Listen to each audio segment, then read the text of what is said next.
Me First by Helen Lester, illustrated by Lynn Munsinger, read aloud by Big Papa Scott.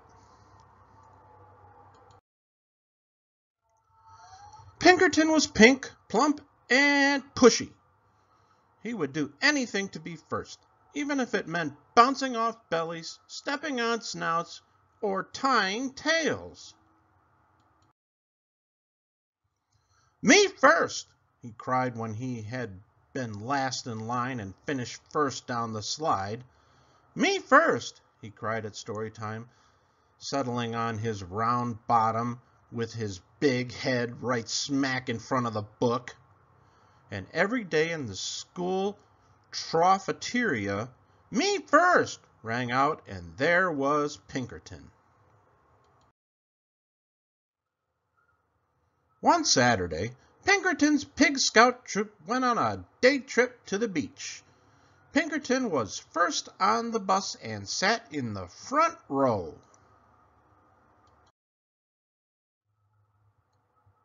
He was first off the bus, first in the water, first out of the water, and first into the picnic basket.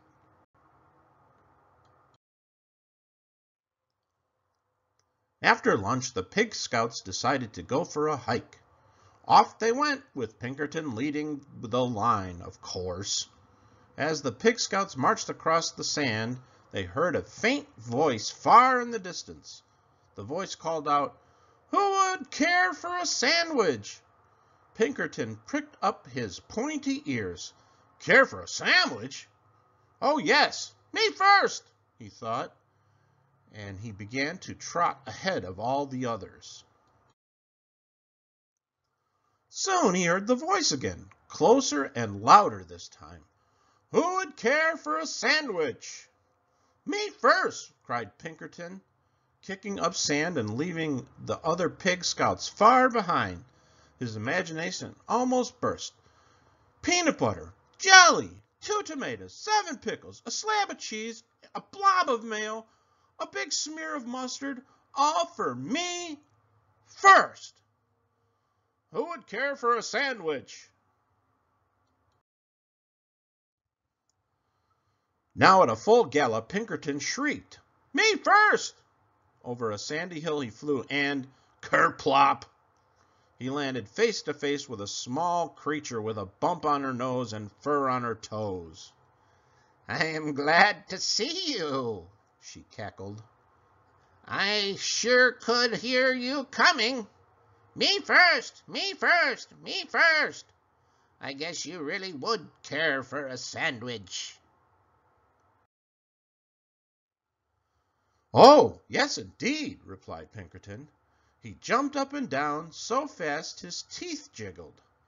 Good, cackled the small creature. Pinkerton waited.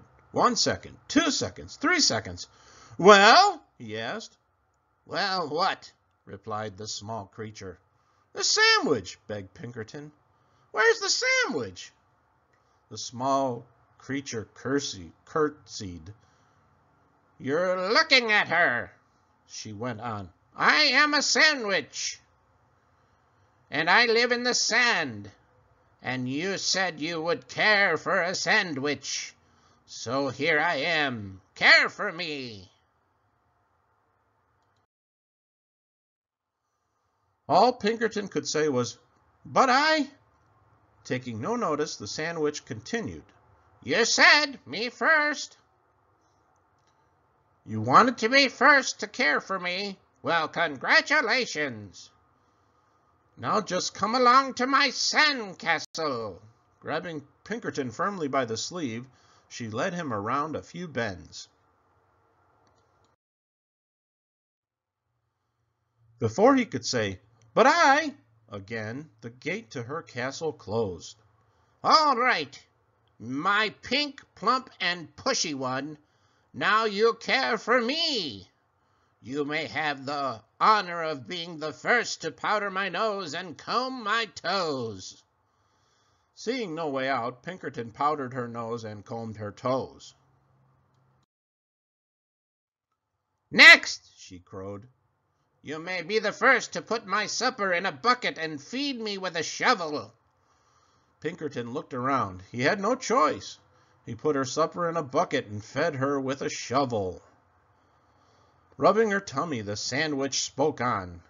"Finally, after you had the privilege of being first to wash my dishes, and sweep my castle, and do my laundry, and curl my hair, and tuck me in, you may be the first to tell me a bedtime story."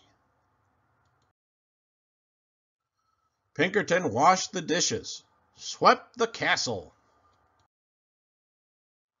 did the laundry, curled the sandwich's hair, and tucked her in. The sandwich stretched and yawned loudly. "Now the story. I need my story." Pinkerton was so tired he could barely speak. "I don't know any stories," he whimpered. "Then how about making up something? Oh, how about something concerning a pushy pig who always wanted to be first?" Pinkerton sighed and began. Once upon a time there lived a pig who always wanted to be first, until one day he met a wise sandwich. "Wise and beautiful," cut in the sandwich. "A wise and beautiful sandwich who showed him that first was not always best."